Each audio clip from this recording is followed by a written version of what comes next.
Olá, irmãos. Saúdo cada um de vocês com a graça e a paz do nosso Senhor Jesus Cristo, amém?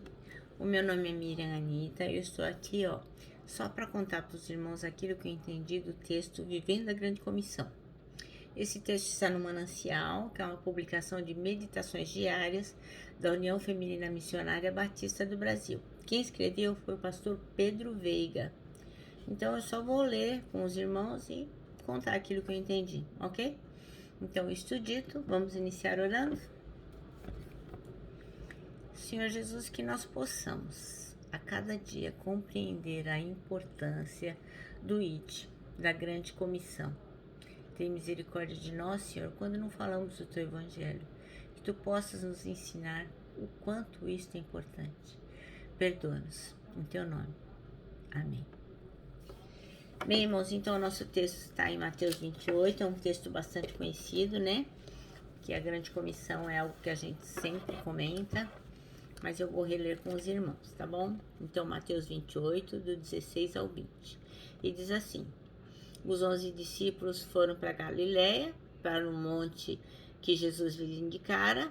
Quando viram, o adoraram. Mas alguns duvidaram. Então Jesus aproximou-se deles e disse: Foi-me dada toda a autoridade no céu e na terra. Portanto, vão e façam discípulos de todas as nações, batizando-os em nome do Pai, do Filho e do Espírito Santo, ensinando-os a obedecer a tudo o que eu lhes ordenei. E eu estarei sempre com vocês, até o fim dos tempos. Bem, então o nosso manancial escolheu aqui o versículo 19 e 20 para serem os versículos chaves. Eles dizem assim: Portanto, vão e façam discípulos de todas as nações, batizando-os em nome do Pai, do Filho e do Espírito Santo, ensinando-os a obedecer a tudo que eu lhes ordenei. E estarei sempre com vocês, até o fim dos tempos. Então, esse texto é conhecido como a Grande Comissão, né? É muito raro alguém não conhecer esse texto. E ele demonstra para nós um grande desafio. Muitos de nós acham assim que não é necessário falar de Jesus, mas é uma ordenança, né? Então não basta só nos comportarmos como cristãos, temos que falar do amor do Pai também. Então esse texto é um grande desafio a todos os seguidores de Jesus Cristo, porque nós temos que influenciar o meio onde estamos por intermédio do nosso testemunho e da nossa vida.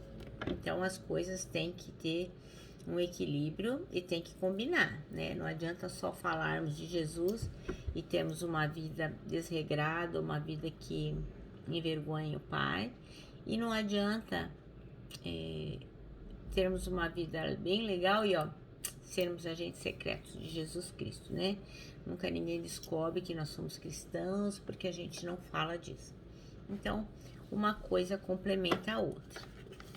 Há algum tempo, temos dado ênfase à forma verbal id. Então, sempre tem sido falado essa forma verbal que é um imperativo, né? É uma ordem, id.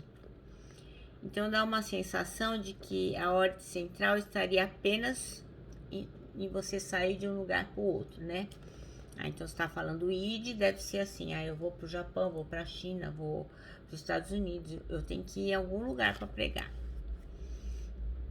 Mas aqui o que o pastor está falando, que não necessariamente está falando do deslocamento geográfico, de andar, de sair do lugar.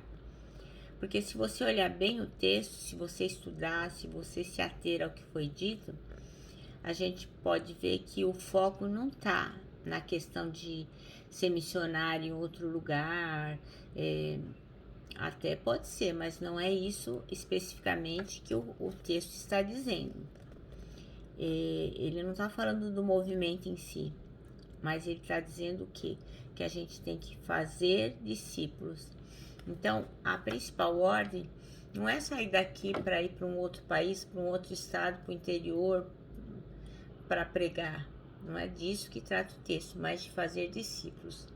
Então, você pode fazer discípulos na sua casa, na sua escola, no seu trabalho, na feira, no mercado, na sapataria, onde quer que você vá, conversando com uma vizinha, ao varrer a calçada, enfim.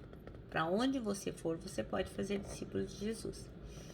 Então, isso implica numa mudança radical de postura.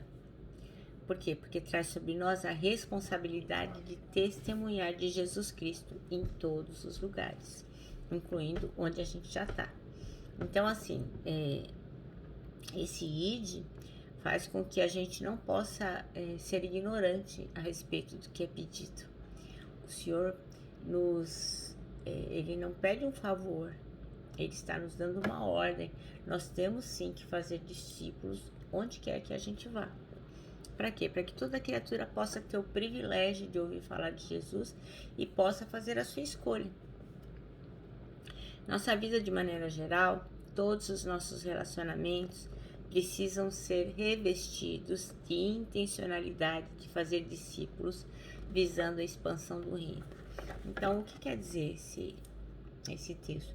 Então, mesmo que pareça que nós estamos batendo um papo informal, conversando sem nenhuma pretensão, nós temos sim que sempre ter a pretensão de, no meio do assunto, no meio daquilo que nós estamos fazendo, podemos falar do amor de Deus, podemos falar do sacrifício de Jesus, podemos fazer com que a pessoa possa ter o privilégio de ouvir falar de Jesus. Então, a gente não pode entrar e sair de um assunto, de uma casa, sem tentar conseguir uma oportunidade de falar de Jesus Cristo. Então, por isso que a gente sempre tem que pedir a Deus que nos oriente, nos ajude, nos abra as portas para que possamos falar de Jesus Cristo, que nos coloque a palavra na boca. Mas, obviamente, nós só vamos ser destemidos para falar de Jesus Cristo se nós tivermos intimidade com a palavra de Deus, né? Se a gente não lê a Bíblia diariamente, não estuda, não presta atenção naquilo que o pastor fala, não tira as dúvidas com o pastor, com a liderança, não pede a Deus sabedoria, não tem uma conexão genuína com Deus, como é que você vai falar de Jesus? E se você pegar aqueles malas sem alça que vão te torturar, vão colocar você na parede, então nós temos que falar da razão daquilo que a gente crê. Mas a gente só vai saber falar se a gente realmente estudar. Então, assim, não é uma decoreba, né? Nós não temos que ter estratégias só para não sair perdedor de um debate. Não, pelo contrário. Nós temos que ter estratégias para mostrar o amor de Deus. E saber, e ter discernimento quando sair, quando entrar e quando calar. Para quê? Para que também não joguemos pérolas a porcos. Então, nossa vida de maneira geral, em todos os relacionamentos, precisam ter a intenção de fazer discípulos. O Senhor Jesus disse que quem verdadeiramente o ama, obedece aos seus mandamentos. Isso está lá em João 14, 21. E diz assim, ó: quem tem os meus mandamentos e lhes obedece, esse é o que me ama. Aquele que me ama será amado por meu Pai, e eu também o amarei e me revelarei a ele. Então, olha só, quem tem os meus mandamentos e lhes obedece. Então, não adianta a gente não obedecer a Deus, não fazer as coisas certas e querer fazer que o outro siga Jesus, que o outro faça o que é certo, né? Porque muitas vezes a gente sabe que é certo, fala o que é certo, mas não faz. Então, voltando àquele assunto que já tratamos, temos que dar o exemplo. Então, se declaramos que amamos a Cristo, a gente precisa viver o que Ele ensinou e obedecer aquilo que Ele ordenou. Porque se a gente não tiver convencido de que nossa missão é fazer discípulos, basta então vivermos como Ele viveu. Afinal, um verdadeiro discípulo deseja ser igual ao seu mestre.